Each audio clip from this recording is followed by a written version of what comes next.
Hare Krishna, Krishna Krishna, Hare Hare, Hare Rama, Rama Rama, Hare Hare.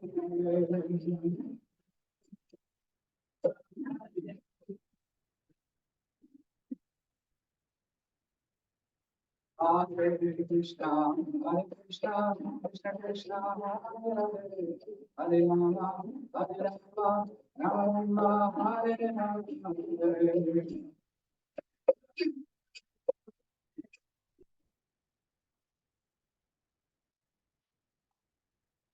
Hare Krishna, Krishna Krishna,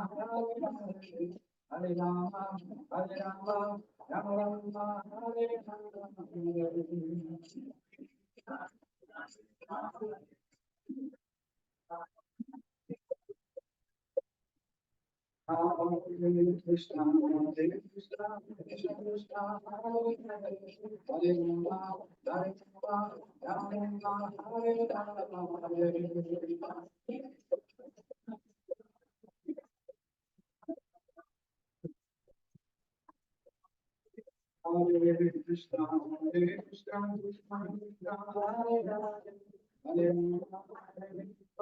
Rama Rama, Hare Hare.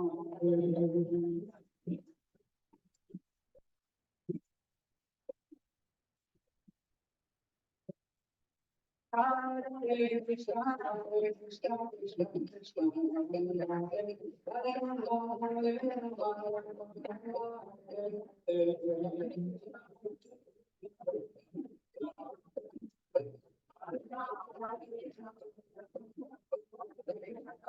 Hare Krishna, Krishna Krishna, Hare Rama, Hare Rama, Hare Hare.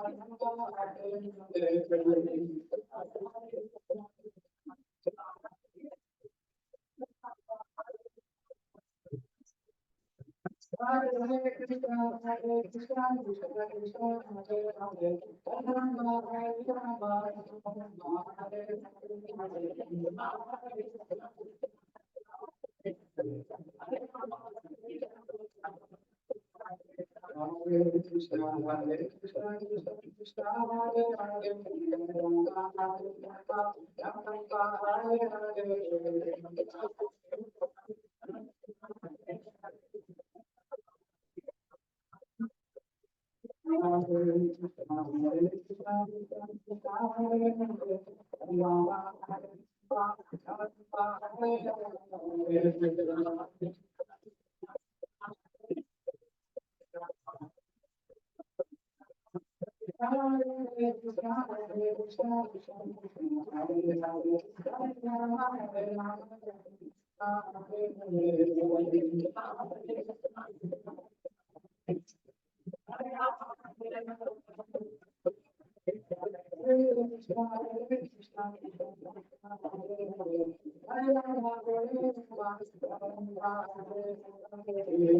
Hare Krishna, Krishna Krishna, Hare Hare, Hare Rama, Hare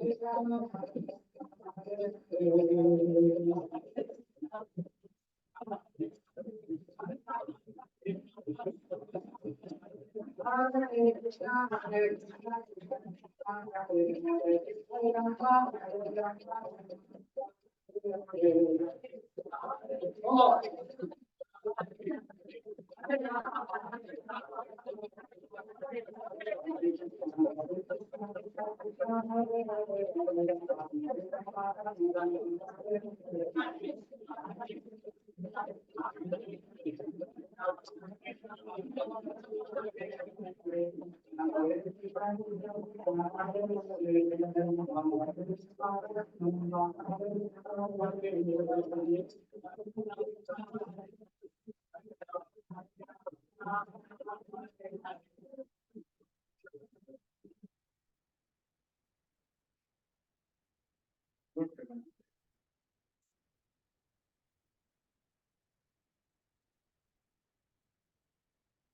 Namo Bhagavate Vasudevaya.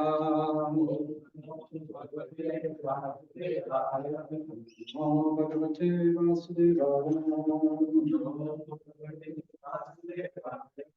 Om Namo Bhagavate Vasudevaya. Reading from Srimad Bhagavad Gita, as it is, since chapter 6, entitled Dhyana Yoga, text 34. Okay. We have commentators assigned. Yeah.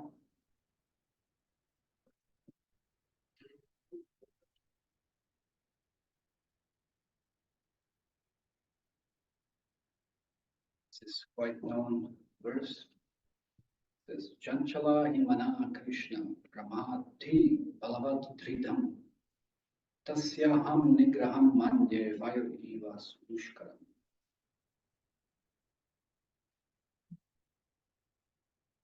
Okay, before we read the translation and purport, what was discussed in the previous verse?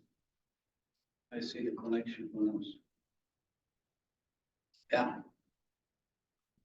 Last verse we discussed that Arjuna was saying to Krishna that this positive Dhyana Yoga is impractical and it is difficult to endure. So you have to follow it and look at it. It's not for this agent. Arjuna was very qualified, he was unable to do. So for us, it is not practical. Okay, so Arjuna was saying that this process of yoga is very impractical. No? He said this is not for this age, or Krishna says it's not for this age. In the purport, Prabhupada explains that this is not a process for this age. But don't we all think that this process that we are practicing right now, it's impractical? No? I'm sure that everybody thinks that this is impractical. To get up early in the morning, it's impractical. No? It's impractical. How do you get up early in the morning? Before the Brahma Muhurta, 3:30, 4 o'clock. No? Isn't everybody thinking, oh, this is impractical? To chant 16 rounds, just imagine how big, just not so long ago, the standard was 64. Not too long ago, less than 100 years ago. And then it has been reduced to 16. Just today, I spoke to someone who got initiated, and it's saying that I'm struggling, I cannot finish 16 rounds. I said, what time are you going to sleep? He said, around 11 after. I said, so how's that going to work? What are you doing all evening? So, but there are just something that it's so easy, really easy, if you understand the importance, value, you make it a priority. We find it so difficult because it's not our priority. And then we come up with this kind of excuse saying it's impractical. It's impractical. It's impractical to take prasadam. How many of you struggle with that? It's impractical. Is it impractical? I wouldn't agree. I wouldn't agree. I travel all around the world and, I always take prasadam. Make sure that it's prasadam. Otherwise I fast. Practical. I can always take some fruits or something and find something. So somehow or other keep your soul and body together. Yeah, many things are impractical, but impractical for what? For what kind of mind's conditioning? We are talking about the mind now. This whole Dhyana Yoga chapter, it's a discussion about the mind. If you have a weak mind, then you'll never be able to be disciplined. You'll be never able to be focused on anything. You'll be never able to be, you'll never able to achieve anything.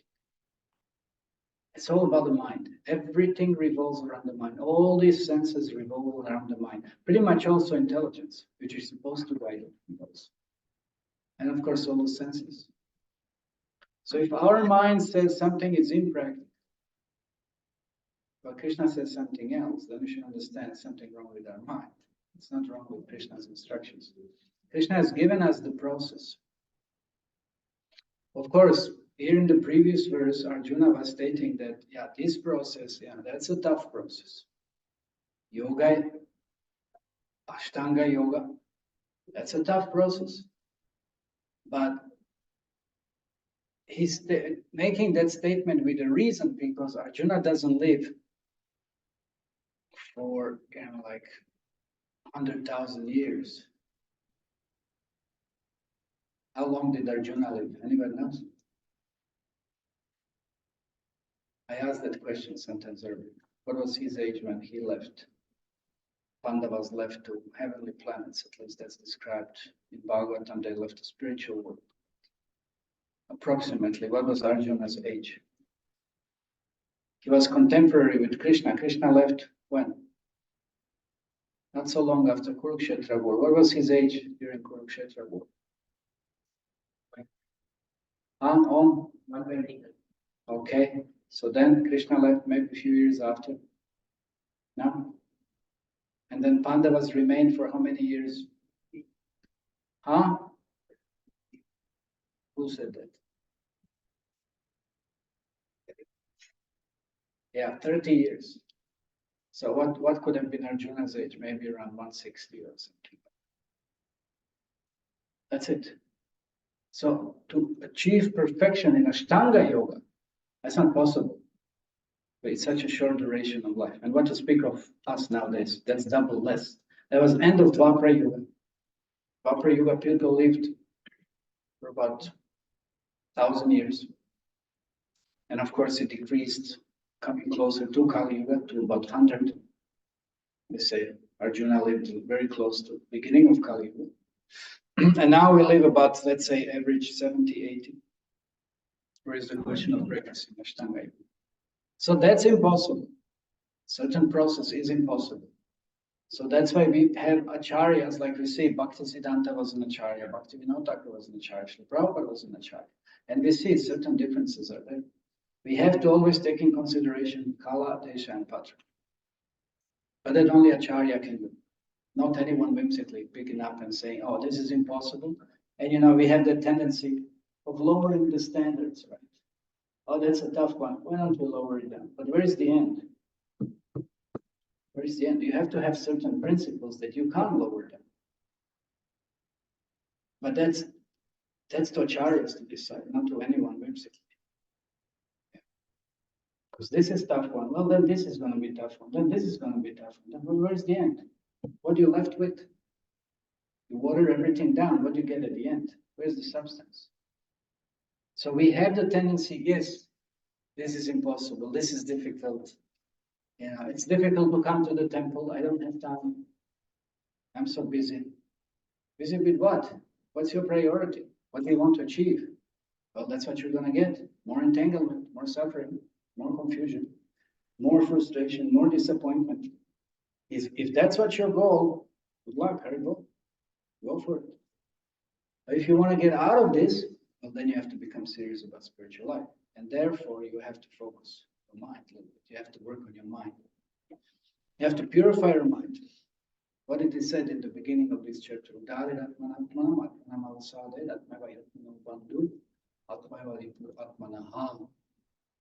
Bandhu, mind can be your best friend or mind can be your worst enemy. You can endure any difficulty if you have focused. Anything. If mind is under control, there's no difficulty. But if mind is uncontrolled, as we know that example of 5 wild horses, right? Kata Upanishad. And it's driven by the senses. Look at this, smell this, taste this, touch that. It's like, so then is your worst enemy. Mind is your worst enemy. Your own mind is your worst enemy. So if one can conquer over the mind, then one can achieve anything practically in life. And this is the sum and substance of every spiritual process. First, regulate your mind. What do we have? Yam niyam, rules and regulations. Do this, don't do that. It's very essential. It's that there are principles of regulation. Why? Because they govern us. And they direct this mind, and they strengthen the mind, and to purify the mind. Then you can sit down, and then you can do so many other things. So you don't have to sit, you can keep on working in this. That's another thing. Whatever mind is engaged with, or has to be in connection to Krishna. So we should be very cautious. Of course, we say here, Arjuna, find something impossible. But we have to understand Arjuna's position. He was not a wimp. Somebody without a spine, without a bone. He was a kshatriya. He was a warrior. He could bear anything. He had a powerful mind. He had powerful senses. He had powerful sense of control. He was very knowledgeable, experienced, and he didn't deter from any instruction that he received from Krishna. But he was just very practical. Because this system of yoga, it's not practical. And we see that Krishna is describing different processes for sake of people to understand, what could be the means for liberation. But here Arjuna is just very practical. He says, but this is not possible. At this time, at this age, this doesn't work. And it doesn't work. To some extent, there is some benefit, but not to achieve the ultimate goal. So then why are we discussing this dhyana yoga? If we say that this is impractical, why are we discussing this? What was the point? If Arjuna is rejecting this system, then why is it Krishna mentioning this system for us, for this age of Kali? What's the point? Okay, Nihar. Krishna explained all the processes and he said what is the topmost process. Okay, so Krishna explains different processes and then he concludes bhakti is the best process. Why is he mentioning different processes? He gives different processes of yoga in this chapter. He mentions others, jnana, karma, that's okay. Then we can compare and we can compare between the other systems and we can confirm that a few guys. Yeah, yoginamapi sarvesham adgatinantaratmana shradhavam bhajate yomam samyuk tatamamataha. Fine, yes. Krishna says, out of all the yoga processes, the one who renders service unto me, the bhajate, is the best. That's my opinion. He gives them all and he concludes that this one should be followed. It's preferably the one should follow. That is there, but then why is still he mentioning so many other things? Yeah. Because it existed before, so It existed before, so now it's not existing. it's still existing, but It's still existing. Yeah, that's the point. It's still existing. It's still existing and one can still take some benefits out of it. In Bhakti Yoga, we don't have dhyana. In Bhakti Yoga, do we have dhyana or not? So it's an essential part as well. Dhyana means focus or meditation. We also need that. We might not go for a certain process of practice to achieve that dhyana as such, but we can derive certain benefits from these instructions. So that's why it's not irrelevant. That's why it's not different. It's not impossible to in an absolute sense. It is possible. So that's why we can also benefit by understanding what is the position of the mind. If you want to make your mind friend, you want to make someone a friend, you have to know quite a lot of things about it, no? Right? And you have to see what is compatible, what to do, how to relate, how to satisfy, how to please, how to whatever. You have to know. You want to make your mind friend, you have to know everything about the mind. There's a whole psychology given about what the mind is what the mind does, how it acts, how it reacts. If we know this, then only you can use your mind and befriend your mind. If you don't know, where's the question of any spiritual advancement? Because mind will cheat us. Yeah, just like beginning, let's say we were chanting now, and then mind can wander, or even now we are discussing, mind can wander to so many other places. Huh? We lose the focus. We lose the attention. Yesterday, that boy say average attention span is what, 7 minutes or something. Oh, whatever. It doesn't know how much it is, but it's very less, less than that. And so, where is our mind? What is it dwelling upon? What is it contemplating? It's going all over the universe, thinking about this, thinking about that. But then, how can you derive any benefit by such kind of dream world? So mind has to be brought back. You brought back, focus the mind. No, this is it. Now you contemplate. Yeah. Utilize something. So that's a whole struggle of spiritual process. First of all, control the mind. And in Bhakti Yoga, you have to learn how to control your mind, fix your mind. And then there won't be anything that is impossible. That's what Srila Prabhupada said. Impossible is the word in a fool's dictionary. It's impossible. Yes, it's impossible for conditioned mind, but it's not impossible for somebody who is surrendered to the spiritual process. So for that reason, we try to understand how the dhyana yoga can be beneficial in the bhakti yoga process by understanding the nature of the mind and then engaging it in devotional service. Like yesterday, we say, what means devotion? What means bhakti? Krishna is attracting everyone. There's no one who is not attracted to Krishna. But Krishna is attracted to devotional service. You get that point? Krishna is attracting everyone, but Krishna is attracted to devotional service. Isn't that wonderful? Is that wonderful? But what is that devotional service? Or better to say, who is devotional service? That's Srimati Radharani. So devotees who take shelter of Srimati Radharani, then they can learn how to perform devotional service. And under her blessing and guidance, when you perform devotional service, you're attracting Krishna. You're attracting Krishna. So isn't that wonderful? You attract Krishna, then you'll be attracted by him. That's the sum and substance of Bhakti Yoga. But it has to be under guidance of Srimati Radharani. That means guidance of the spiritual master. Okay, so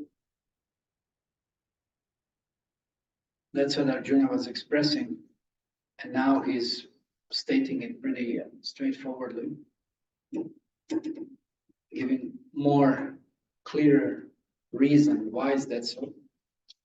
So he said, for the mind is restless, turbulent, obstinate, and very strong, O Krishna. And to subdue it, I think it's more difficult than controlling the wind. In the purport, Srila Prabhupada says, the mind is so strong and obstinate that it sometimes overcomes the intelligence. Although the mind is supposed to be subservient to intelligence. How come mind is supposed to be subservient to intelligence?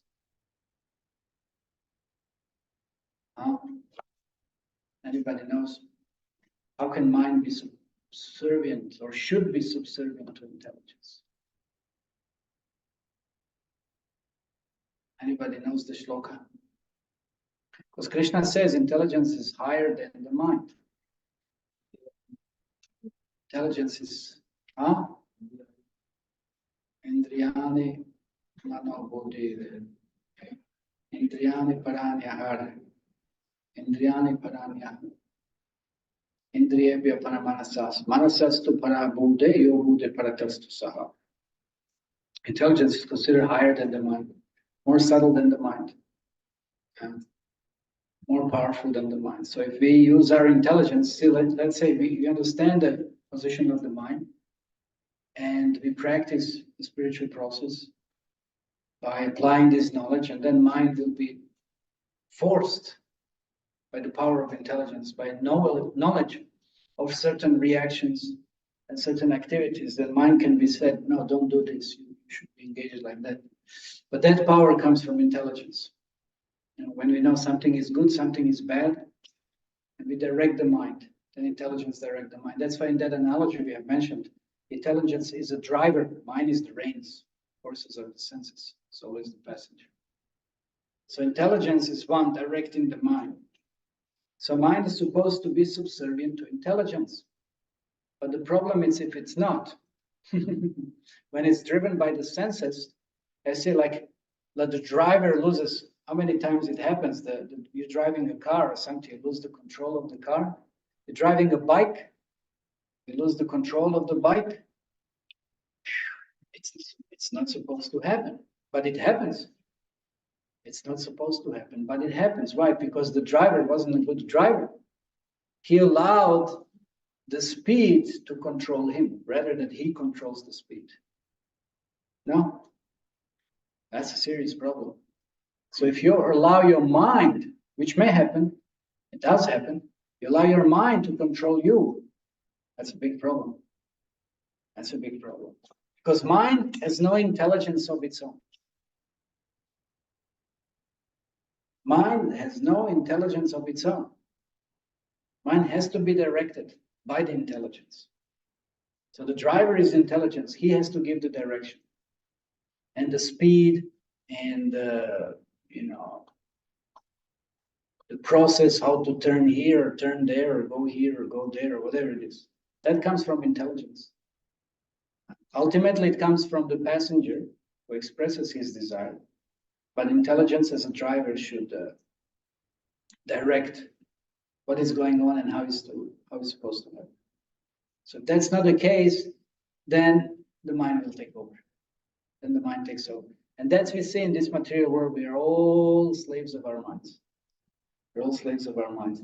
Not much of an intelligence. Very often our intelligence directs us, gives us good advice, but mind rejects it. Mind doesn't follow. So then how can you practice spiritual life? It's impossible.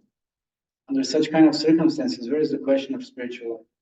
Then it's so difficult to relate to anything spiritual, any spiritual instruction, and then we look at the mobile or something, oh, this is more important. No, so difficult. No taste. Mind doesn't want to hear. Mind doesn't want to learn. Yeah, I'm not, this is not interesting. It's just what is interesting, what is not interesting. Mind will say, oh, this is not interesting. Yeah, because we don't have taste for spiritual life. What can be done? We have taste for so many other things. We have taste for so many other passions. We have taste for so many things that we want to distract our mind. And one mind wants to be distracted. We keep mind in the mode of passion. And that's why mind is controlling intelligence. One will be very intelligent, but that intelligence under control of the mind, it's a very bad intelligence. What's that expression? It's polluted intelligence. It's corrupted intelligence. One can be very intelligent, but under control of the mind. It's a very unfortunate situation. Very unfortunate situation. Because mind then misdirects you in a very intelligent way. And you think, yes, this is very intelligent, but what are you using your intelligence for? To commit more sinful activities? To suffer more? To become bound more? That's not very intelligent. See? So that intelligence cannot discriminate and understand what is real intelligence. Because it's under control of the conditioned mind. So that's not easy to achieve. That kind of discrimination comes at the level of some jnana yoga, level of realization, or at least some hearing. So we have to keep on hearing. Otherwise we'll never understand. And mind will always trick us. Mind's function is to keep us in this material. Don't practice spiritual life. Don't be focused on spiritual life. Don't listen to what Krishna is saying. Don't practice what Krishna is saying. You just do whatever you've been doing so far, and that's, that will give you happiness. What a madness. What a madness. Like Einstein said, that's madness. mad idea of, doing things in the same way and expecting different results. That's a madness. How it is possible? So yes, allow the mind to be flickering. Allow the mind to be exposed to so many passionate things, jumping from one thing to another, just like monkey jumps from one branch to another. Bahushaka Hirantascha, unlimited branches of this material existence, never ending, and always being disappointed. So that's why mind has to be placed under the control. And how is that? But he has to become subservient to intelligence, to knowledge, to wisdom, to experience other than one's own conditioned one. And that's the one coming from Krishna. That's why we said Radharani is the source and master of devotional service. What is devotional service? It's not material. It comes from Srimati Radharani. It's spiritual. She's spiritual. Devotional service is spiritual. That's why Krishna is attracted to spirit. Krishna is not attracted to matter. It's part of his energy, but he's not attracted to it. So we have to place ourselves under Daivi Prakriti, spiritual potency, not material potency. For one reason, if you want to attract Krishna, and for another, if you want to achieve liberation. So that's the devotion service. And that's when the mind, by being reposed under the intelligence and under that kind of guidance, becomes purified. And when it becomes purified, and once you say, yes, I want to sit on class, I want to listen to Bhagavad Gita, I want to come to the temple, I want to render devotion service, then your mind only is your best friend. And your mind is best friend. Otherwise, if it's distracting you to anything else, then it's cheating you. And it's cheating. And then you may get some flickery, cessation. Yes, okay, this is something new, something. Like every time you're looking for something new, something different, something. And there's no substance in any of those. It will always feel so hollow. You always feel so empty, so dissatisfied. But devotional service, little substantial devotional service, how much satisfaction is there? So that's why we should not allow the mind to trick us, and we should guide it by proper intelligence. The mind will say so many crazy things. Can distract you in so many different ways. Just like now, there's some marriage going on. It's a big marriage. Must have spent a lot of likes. Just go outside, and I saw that man on the horse. It's not easy if you haven't ride. It's quite difficult. But they're pretending. Yes, it's very nice. Because it's some kind of it's so then mind will guess, this is interesting. But what happens after? Is it interesting? It's not so interesting. It's not interesting anymore. Then you're looking for another horse. So, and then another, this. That's mine. It just thinks, yes, this will make you happy. This will make you. It's always cheating us. And we always have this devotional service, but we don't want to take to it. And that's why we never really get a taste, because mind cheated us, distracting us onto this, onto that, onto this. We allow our mind to be in that mode of passion. Just new this, new that. You can't focus on anything. And then what is the use? It's like simple example. Sometimes when you take prasadam, and there's so many different preparations, and then you're not focusing on your plate, but then you're looking, what is coming? I want this, I want it, I want that. Then you're eating it. And even after you ate so much, you feel dissatisfied afterwards. Because your mind was not fixed on what you're supposed to do. You had that experience? So many preparations, so many things, but you're not fixed. You can feel yourself. You may even overeat, but your mind will not be satisfied. So that should not happen. So for a man in the practical world who has to fight so many opposing elements, it is certainly very difficult to control the mind.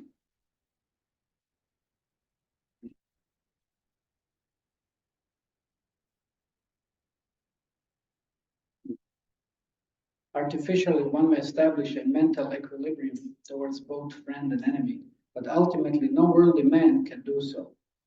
For this is more difficult than controlling the raging wind.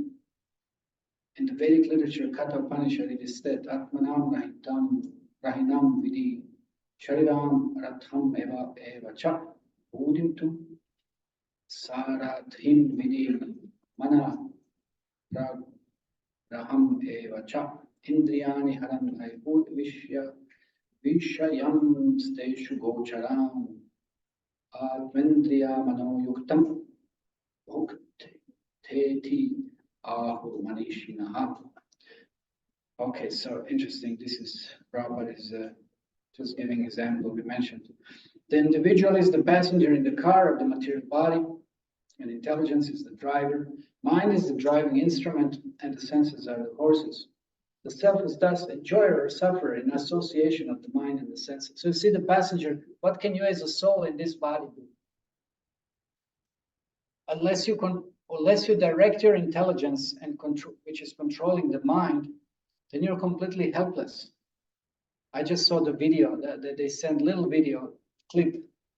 There was some enormous turbulence that happened, some men, even though he was, having that seat belt, Raksha Bandhan, how they call it, that broke. It was such a turbulence in the flight.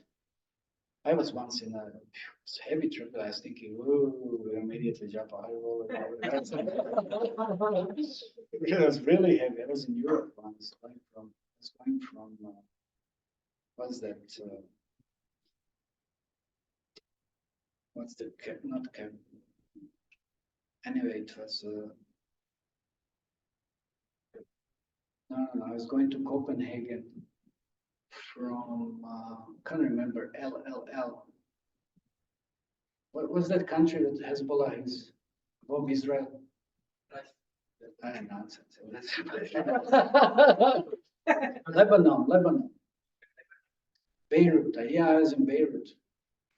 Anyway, it doesn't matter. And the flight was like, woo. I thought maybe, but that was before this war going on. That was like, so it's pretty heavy. So anyway, I saw that that was just the news. That's something in New Zealand. There was some flight. It was pretty heavy turbulence, heavy turbulence. And then what can you do? You're completely at the mercy, so to say, of what will happen. You have no control. You absolutely have no control. So one man, he broke his leg. It just knocked him out of the seat, and people like, ooh, it was heavy. It's pretty heavy. That feeling. It's like,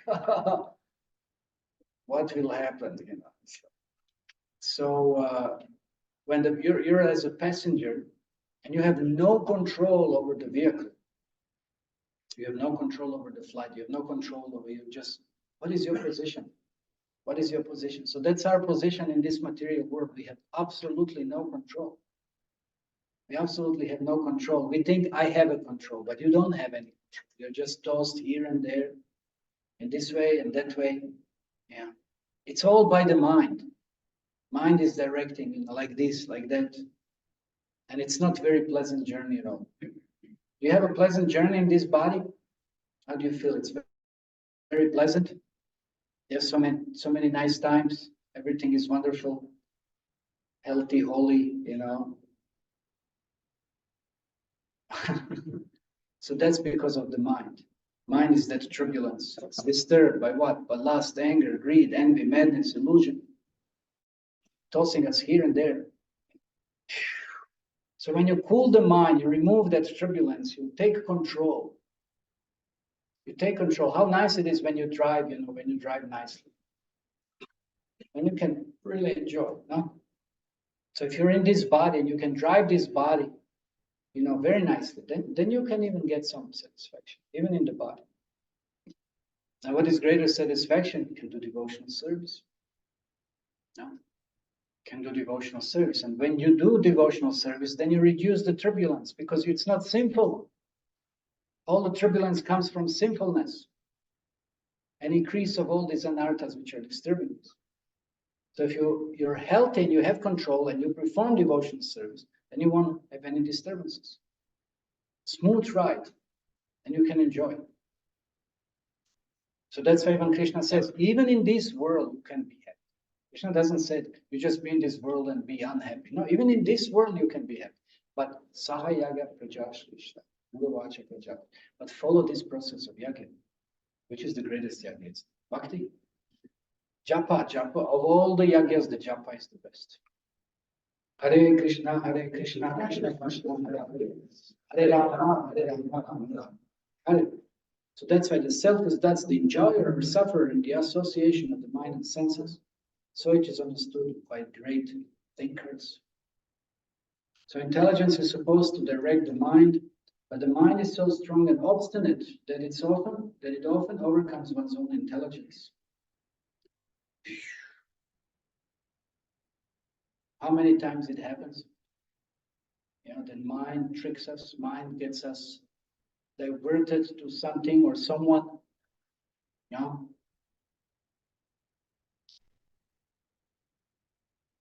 In the family life, I just recently received a mail, somebody saying that parents have some other relationship and this and that, so many things going on. It's pretty heavy. It's pretty heavy. That's Kali Yuga. There's no focus. There's no chastity. There's no surrender. There's no higher goal of life. And then we allow our mind to make us think that something else would be better and satisfying. And then we create so much more chaos, not thinking how it will affect others. Our own mind, ourselves also, how many times we are distracted. We think this girl, wow, she's so attractive. She'll make me happy. If I look at her more and I maybe even get a chance to touch and this and that. What a crazy mind will do. Where is that coming from? Where is that nonsense coming from? It's just conditioned mind. So we should never allow this. We should immediately smash this mind and say, Yuraska, where is that coming from? Who is imposing this upon me? Why should I be imposed? I don't want to be imposed. And you smash that mind. That's why Bhaktisiddhanta said with the broom and the chapel and stick, whatever, kick that mind hundreds of times. Should not allow the mind. And what is the best way to, again, put that mind in the submission? It's chanting. It's chanting. Again, let's say, Hare Krishna, Krishna Krishna, Hare Hare, Hare Rama, Rama Rama. And have a sane and clear intelligence, powerful intelligence, whenever the mind comes with such kind of any nonsense. But just, it's just like with the first rays of sun, all the fear disappears, no? From the thieves, from wild animals, from anything else. So we need that enlightenment. We need that power. We need that strength that comes through the process of chanting of Maha Mantra. Otherwise, the mind will always keep on tricking us. Look at this, look at that. How many times we've seen this and done that, and how many times? And what benefit did we get? How many times you have to go through so many different kinds of relationships? And every time the mind said, yes, that's it. So when are we going to learn? What idiocy that is. How many times you have to go through the same thing? That's a Prabhupada quotes Bhagavad, I'm saying, chewing the chewed. You've already chewed it. Now again, you're doing the same, thinking there will be some more juice out of it. What a nonsense. And mind convinces you, yes, you'll get some juice, you'll get some happiness. How foolish we are, wasting our lives. We should follow intelligence. Says, no, but learn the lesson once for all. We don't learn the lessons. In the school, did you ever hear? Did you ever got caught cheating? Huh? And did you ever hear that ever any teacher tells you? In the West, that's open. You're only cheating yourself. Only cheating yourself.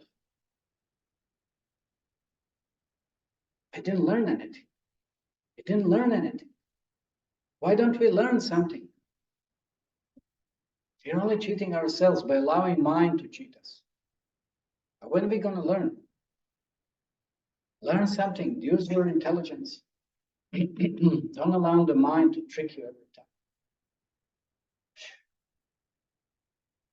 But then we have to apply ourselves. That's the point. Then you have to get engaged. You can't just dwell on theoretical process.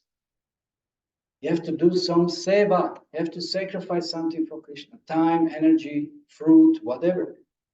Fruit, any fruit. You can bring some mango now. That's not that very meaning fruit. Fruit means the fruit of your work. Whatever result you get from your work. Yeah. So that's why we should never allow the mind. So intelligence should be more powerful. So here Prabhupada gives a very interesting analogy. He says that the mind is so obstinate that it often overcomes even one's own intelligence, as an acute infection may surpass the efficacy of medicine. I hope that doesn't happen to me. I'm still taking some allopathy nonsense. I'm still really messed up. Such a strong mind is supposed to be controlled by the practice of yoga, but such practice is never practical for a worldly person like Arjuna. So Arjuna couldn't be an emperor and then practice the yoga. It doesn't work. It doesn't work. And nowadays you want to be anything and everything, and then you say, I'm practicing yoga. Yeah, what a joke. And what can we say of a modern man? The simile used here is appropriate. One cannot capture the blowing wind, and it's even more difficult to capture the turbulent wind. More turbulence. The easiest way to control the mind, as suggested by Lord Chaitanya, is chanting Hare Krishna, the great mantra for deliverance in all humility. The method prescribed is Savai Mana Krishna Padara Vindayo. One must engage one's mind fully in Krishna. Only then there will remain no other engagements to agitate the mind. That's the whole point. Mind needs something. You can't be without the mind. Mind means also feeling emotion, thinking, feeling, willing. No, can you be without it? No, you can't. You just can't cut your mind off or something. It's a very essential process of emotions. You can't be without the mind, but you have to purify them so that it's engaged in Krishna's service. That is the point. It has to become purified. So that's why if mind is fully engaged in Krishna, then it will be satisfied and happy. Then this mind is our friend. And he will always encourage us, yes, take more prasada, and don't eat this garbage outside. I'm sometimes really surprised what people can eat. So disgusting. Anyway, I don't want to think about it. Even if it looks whatever it is. I mean, you just go to any restaurant, you go inside to see what they're doing. And how they're preparing anything. And you just see that. And you think, oh yes, very nice, I'm eating a nice meal. I mean, yuck. It's amazing, it's amazing. So when you taste, when you have a higher taste, you'll never be attracted to any of this, no matter how good it might look. Because you know what it is. And what to speak if you can perceive the consciousness of someone who was working on that fire, cooking what it's supposedly to be served to you. You want to eat someone's lust and greed and envy and madness and illusion that comes along with that food. So when you have higher taste of Krishna consciousness, never even come close to that. They're serving a meal, like, what was recently I was traveling, they're serving, in the flights, they're serving the meal you get. People are so greedy, gobbling all that. Yeah. I won't touch it with a stick, It's horrible. It's horrible. So one has to come to at least that level, maybe, or something even higher, not to have even any slight attraction towards something that's completely material, nothing to do with Krishna. So when you take prasada, when you want to think about that, I was carrying some Mahaprasad from Mayapur. She said, why you want to think about a thing like this? Yeah. So same thing with anything else, same thing with relationships, same thing with hearing, smelling, touching, tasting, whatever, anything for the senses. When we involve our mind and all the senses in Krishna consciousness, then everything else will really become abominable. That's Krishna consciousness. And why do we want anything that's abominable? It's so low in nature. And that's how our mind tricks us, making us think, yes, this is better. How is it better? That means no intelligence, no brain. Okay, our time is up. Any questions on this?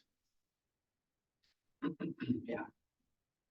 So we have seen the examples of flickering mind in material world. So I'll just sometimes repeat. what We've seen flickering examples of material mind. So, in material world. So And material sometimes what happens during temple seva also. Sometimes I am doing any seva. Sometimes I feel like I wish I could get that seva. I wish I could get that seva also. So is that also example of flickering mind? so when we are doing certain seva, we desire some other sevas. Is that example of flickering mind? Yes, it's example of flickering mind, because it doesn't matter what the seva is. If you're focused, you'll derive the same, if not greater benefits.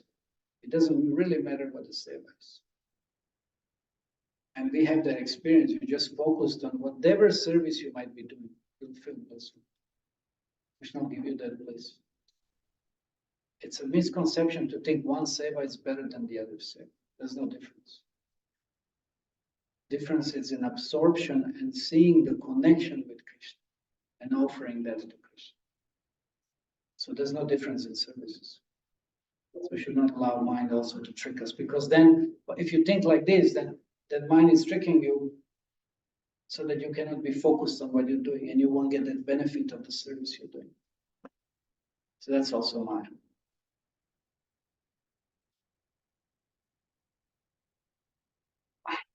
Okay, so then we'll stop here. Srimad Bhagavad Gita ki jai. Krishna Prabhupada ki jai.